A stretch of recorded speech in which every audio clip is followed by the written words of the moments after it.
Un entrepôt désert, des machines à l'arrêt.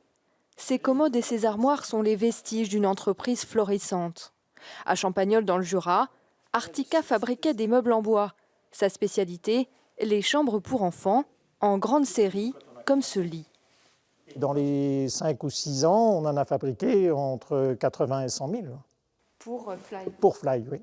On a été, par leur biais, précurseurs des chambres d'enfants un petit peu design, et ce qui a fait notre force et notre développement.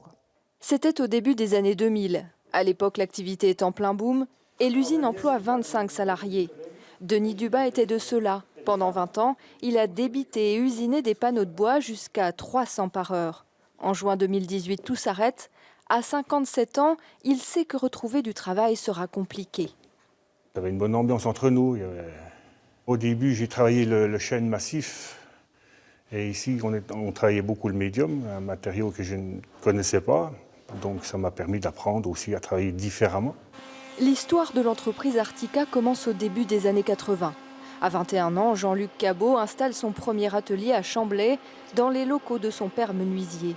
Il fabriquait ses casiers miniatures, une production artisanale de petits objets en bois.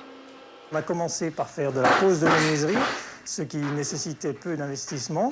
Et au fur et à mesure, on a pu installer cet atelier avec de l'autofinancement. Puis le groupe mobilier Fly devient son principal client. Mais en 2014, l'enseigne dépose le bilan et lui laisse une grosse ardoise. Malgré des impayés, l'entreprise rebondit. Elle se tourne vers la vente en ligne. À 61 ans, le gérant souhaite céder son affaire, mais au moment de signer, son repreneur fait volte-face et se rétracte. Il nous a précipités dans le gouffre, quoi. Aujourd'hui, c'est vrai que moi, ça me fait mal au cœur parce que je me suis toujours battu, entreprise française, petite entreprise, d'accord, mais quand même entreprise, voilà, pendant 40 ans, et qui avait sa place et son savoir-faire et tout ça. Donc, je trouve vraiment dommage. En juin dernier, l'entreprise a été liquidée. Rachetée par un menuisier, les stocks seront vendus sur Internet.